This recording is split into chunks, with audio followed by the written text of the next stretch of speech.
número, você faz número em qualquer lugar, na cobrança, no crédito, na fábrica, né? E assim eu entrei neste mundo. E tava muito simples, porque faço relatório, entrego o relatório, alguém consome esse relatório, devolve e assim segue a vida. Depois de 1 ano e meio, talvez, teve uma oportunidade para abrir uma filial, uma pequena operação em Curitiba. E aí eles me convidaram, Marcela, você vai para lá junto com um outro diretor e um coordenador da operação. Então era um diretor de operação, o Evaldo, um coordenador de operação, que era o Moisés, e eu como gerente de EMAS. Mas só vai ter vocês três lá, então vocês têm que fazer a operação rodar. Então, de certa forma, eu tinha que virar uma gerente de operação, que eu nunca tinha sido. E fui, né? E fomos todos e começamos a rodar, contratamos todas as pessoas, 50 PAs a gente tinha lá, 100 pessoas rodando no dia a dia. E aí eu me vi no papel de uma gerente de operação. Só que eu chegava todos os dias na operação 8 da manhã e precisava do relatório para saber como foi a produção de ontem, né? Sim. Aí eu ligava para os meus amigos que tinham ficado aqui em São Paulo e falava, gente, onde vocês olham a produção que eu não tô achando? E eles falavam, ué, Marcela, a gente olha naquele relatório que o seu time manda pra gente às 10 da manhã. Não, 10 da manhã não serve, né? Eu preciso às 8. Tô abrindo a operação. Pois é, a gente cansa de falar para vocês que 10 horas não serve, que a gente precisa às 8. E vocês falam que o analista chega às 9 da manhã e só consegue rodar até às 10. Aí eu comecei a refletir totalmente diferente do que vale eu fazer um número, eu fazer um relatório, eu fazer a melhor matemática possível, se isso não atende o dia a dia da operação. Aí eu fiquei 3 meses em Curitiba, achei uma cidade fria, as pessoas um pouco mais frias do que eu estava acostumada, quis voltar para São Paulo, deixei a operação implementada lá. E nessa volta eu já voltei com a cabeça totalmente diferente. Foi aí que eu entendi o que era o sentido de toda a cobrança. Isso foi fundamental na minha vida, porque se eu tivesse seguido na parte de números, de relatórios, talvez eu nem teria entrado de cabeça como eu entrei nesse mundo, né? E aí, pronto, aí eu comecei a viver a operação. Aí eu trabalhei em São Paulo numa operação da Cred interna.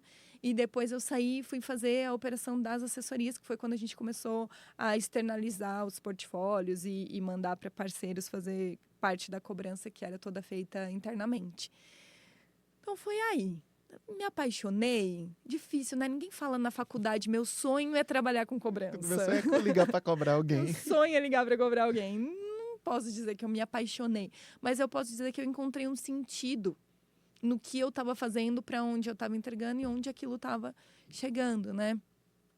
E aí, a partir daí, todas as conexões que eu fui fazendo, todos os gestores que foram me carregando para outros lugares, estavam sempre ligados neste mundo. E eu acho que também uma coisa que eu desenvolvi aí nesses anos foi conseguir ter essa visão de quem produz um número, gera um relatório, entende aquilo e carrega para a operação, seja uma operação interna ou uma operação externa, com uma habilidade de conversar de uma forma simples sobre aquilo.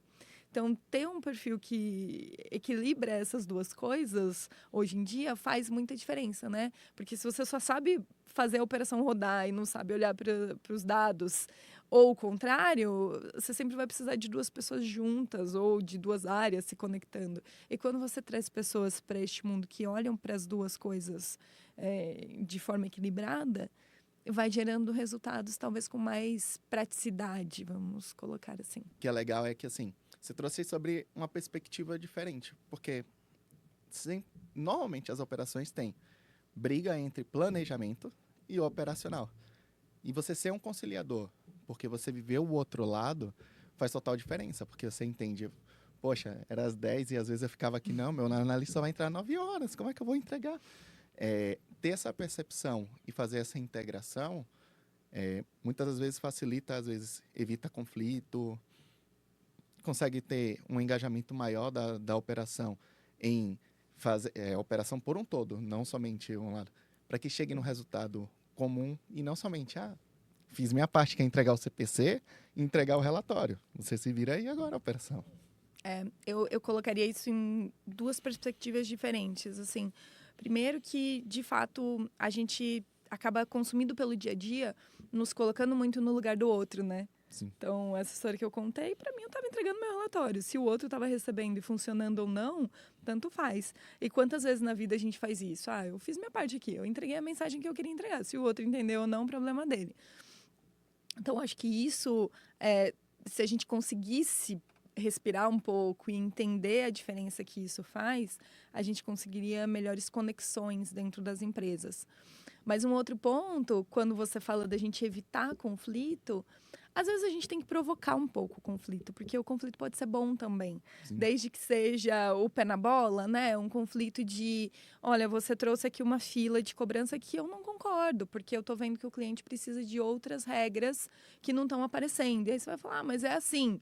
Não, mas vamos conversar um pouco mais, deixa eu te dar meu argumento, e assim por diante. Então, esse tipo de conflito de ideias sempre vai trazer novas ideias, porque uma ideia não precisa anular a outra, elas podem se acrescentar e trazer uma ideia nova, melhor do que a original.